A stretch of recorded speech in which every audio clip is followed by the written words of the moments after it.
모든 순간의 이야기. 어제의 안녕. 색채의 순간들. 나는 사람들의 모든 감정을 눈으로 본다. 그들의 마음은 선명하고 강렬한 색채로 소리친다. 이는 마치 살아있는 것처럼 움직이고 끊임없이 변하며 뿜어져 나온다.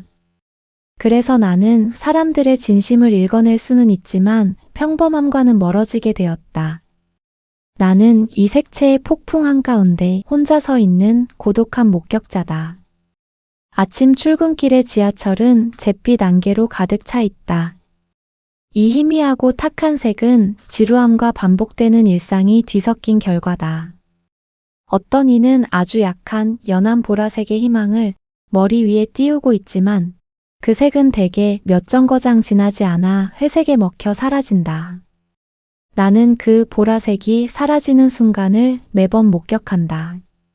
어제 카페에서 맞은편에 앉아있던 여자는 놀라울 정도로 선명한 색을 뿜어냈다.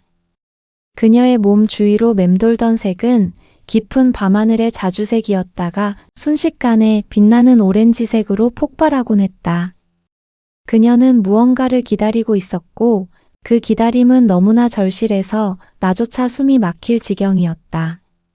나는 그녀의 감정을 너무 선명하게 읽었기에 그녀를 외면할 수밖에 없었다. 타인의 내밀한 세계를 훔쳐보는 기분은 늘 죄책감을 동반한다. 가장 고통스러운 색은 녹슨 철의 색이다. 이것은 순수한 슬픔이 변질되어 만들어지는 색이다. 시간이 지나 슬픔이 후회와 분노로 뒤섞일 때 그 색은 깊고 어두워진다. 그 색을 가진 사람 옆에 있으면 내 몸의 온기마저도 빨려 들어가는 듯한 기분이 든다. 몇 년 전 나는 이 색을 띤 사람을 도우려다 결국 그 색에 잠식당할 뻔했다. 그때 깨달았다. 이 색은 전염성이 강하다는 것을. 그래서 나는 혼자 걷는다. 사람들과 거리를 둔다. 대화가 필요 없다.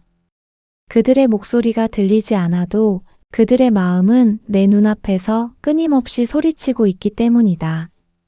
나는 그들의 거짓 웃음 뒤에 숨겨진 시퍼런 질투의 색을 보고 무관심한 표정 아래 끓어오르는 탁한 갈색의 불안을 읽는다.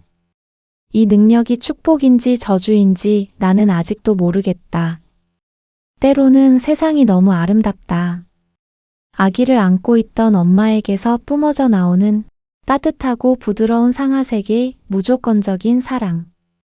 그것은 지금까지 내가 본 어떤 예술 작품보다도 순수하고 완벽했다. 하지만 대부분의 시간 동안 나는 이 끝없는 색의 소음 속에서 귀를 막고 있었다. 나는 내가 다른 사람들에게는 어떤 색으로 보일지 궁금했다. 나는 내 자신의 색이 보이지 않는다.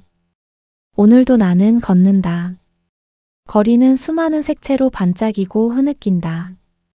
나는 그저 그 색의 흐름을 따라 걷는 색깔로 물든 세상 속 고독한 관찰자일 뿐이다. 그래도 이 고독한 삶을 견디는 유일한 이유는 이따금씩 나타나는 순수한 색채의 순간들 때문일지도 모른다. 동네 작은 공원을 가로지를 때였다. 놀이터 구석에서 한 아이가 앉아 울고 있었다. 그 아이 주위의 색은 예상대로 날카로운 붉은색과 짙은 남색이 뒤섞인 화상 입은 보라색이었다. 상실감과 절망이 분명했다. 그때 또 다른 아이가 다가왔다. 그 아이는 울고 있는 아이 옆에 조용히 쪼그리고 앉았다. 아무 말도 하지 않았다. 단지 울고 있는 아이의 어깨에 작은 손을 올렸을 뿐이었다. 놀랍게도 두 아이 주위에서 일어난 색의 변화는 내가 평생 동안 보지 못했던 것이었다. 울고 있던 아이의 몸을 감싸던 고통스러운 보라색이 서서히 녹아내렸다. 그리고 어깨를 감싼 아이의 손에서부터 시작된 잔잔하고 따뜻한 크림색이 울음을 멈춘 아이에게 스며들었다. 그 크림색은 위로와 공감의 색이었다. 그리고 두 아이를 둘러싼 색은 하나로 섞였다. 그것은 단 하나의 색이 아니었다. 위로의 크림색, 슬픔이 가신 연한 파랑, 그리고 순수한 우정의 밝은 노랑이 경계 없이 서로를 품어 안았다. 그 색은 마치 프리즘을 통과한 빛처럼 투명하면서도 모든 색을 담고 있었다. 나는 멈춰섰다. 그때 내 눈앞에 펼쳐진 아이들의 감정의 색채가 잠시 사라졌다. 색이 사라지자 나는 두 아이를 둘러싼 미세한 진동을 느낄 수 있었다. 그리고 그 진동의 중심에 아무 색도 띄지 않는 투명한 공명이 있다는 것을 깨달았다. 바로 그 순간 내 시야의 가장자리에 나의 색이 나타났다. 그것은 내가 늘 외면했던 투명함 뒤에 숨겨진 진실이었다. 내 몸 주위를 맴도는 색은 투명하고 깨끗한 수정과 같았다. 하지만 그 수정 안에는 방금 내가 본 아이들의 모든 색, 슬픔, 위로, 기쁨이 미세하게 비치고 있었다. 나는 색을 보는 것이 아니라 타인의 감정을 내 안으로 투영하여 반사하고 있었던 것이다. 나는 거울이 맞았다. 하지만 슬픔만 반사하는 거울이 아니라 모든 색을 담아내고 구분하는 렌즈였던 것이다. 나의 색은 공감 그 자체였다. 그래서 나는 나 자신의 색을 볼 수 없었던 것이었다. 나는 나 자신을 비추는 대신 오직 타인의 색깔을 품을 때만 존재할 수 있었다. 나는 천천히 미소를 지었다. 색의 홍수 속에서 고독한 관찰자였던 나는 비로소 그 색들을 이어주는 투명한 매개체가 된 것이다. 나는 이제 더 이상 두렵지 않았다. 내가 색을 볼 수 있다는 것은 타인의 고통을 외면할 수 없다는 의미였지만 동시에 그들의 순수한 기쁨과 위로의 순간을 가장 선명하게 함께 느낄 수 있다는 의미이기도 했다. 나는 아이들로부터 한 발짝 뒤로 물러나 그 아름다운 색의 무지개 속으로 걸어 들어갔다. 이제 나는 색의 홍수 속에서 방황하는 대신 그 색들 사이를 흐르는 투명한 강이 되기로 결심했다. 당신에게 전합니다.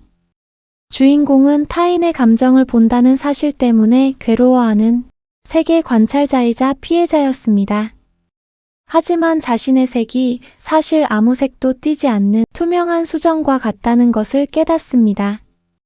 이는 타인의 모든 색깔을 왜곡 없이 받아들여 그대로 투영하고 반사하는 매개체임을 의미합니다. 이 깨달음으로 그의 능력은 단순한 저주가 아니라 극대화된 공감 능력이라는 새로운 의미를 갖게 합니다. 이로써 타인의 진실을 너무 선명하게 안다는 것은 힘든 일이지만 동시에 진정한 위로와 연결의 순간을 가능하게도 한다는 것을 알게 됩니다. 당신에게 묻습니다. 만약 당신의 눈에도 타인의 감정이 색깔로 보인다면 당신의 삶은 어떻게 달라질까요? 그 능력을 축복이라고 느끼시겠습니까? 아니면 저주라고 느끼시겠습니까? 당신이 가장 외면하고 싶은 감정의 색깔은 무엇입니까? 만약 모든 사람의 내면을 알게 된다면 우리의 인간관계는 더 진실해질까요? 아니면 더 고독해질까요? 당신은 어떤 색깔로 어떤 역할을 하는 사람이라고 생각하십니까?